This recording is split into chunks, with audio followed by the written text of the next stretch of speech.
Hello guys, we are back with our next lecture. In this lecture, let us go through the next question. So this question belongs to GATE CSE 2015 guys.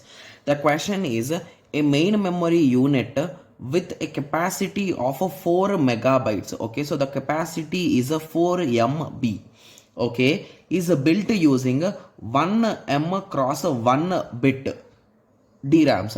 Okay, so 1 M cross 1 bit DRAMs. Okay, each DRAM chip has a 1K row of cells with a 1K cell in each row.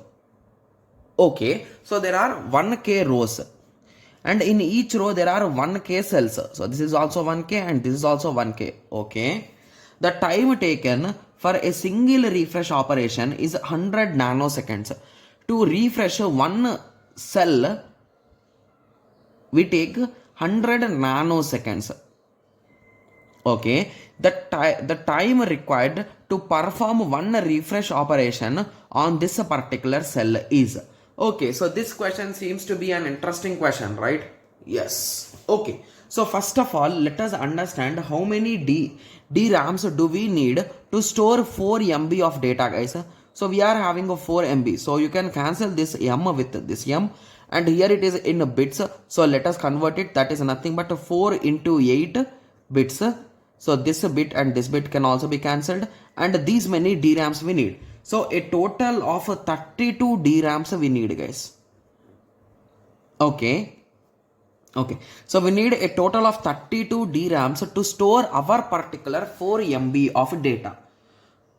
Okay, so the major advantage with respect to these chips is, so you can connect them, right? Yes, so we will connect them, and whenever we want to perform this refresh operation, I will apply on all of them at once. So I will start here, start here, start here, start here, start here. So at the end, everyone will be done at the same time, right? So indirectly they will run parallelly, right? Yes, so that is the reason why this 32 is no need also. So there is no need for calculating this 32 also. Okay, yes. Okay, and now coming into the cell structure, so each cell or each DRAM is having 1K rows, right? Yes, so 1K rows are there and 1K cell is there. Okay, and to refresh one particular row, we need 100 seconds. So how many do we need for the whole, guys?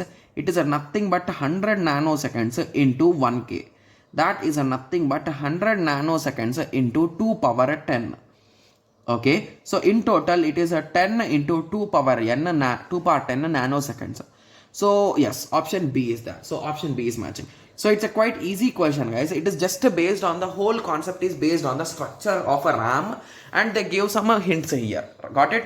Yes. So now I hope everyone got a clear idea with respect to this question. So in the next lecture, let us continue with the next question. Thank you. Thanks for watching. Like, share and subscribe for more awesome videos like this. Thank you.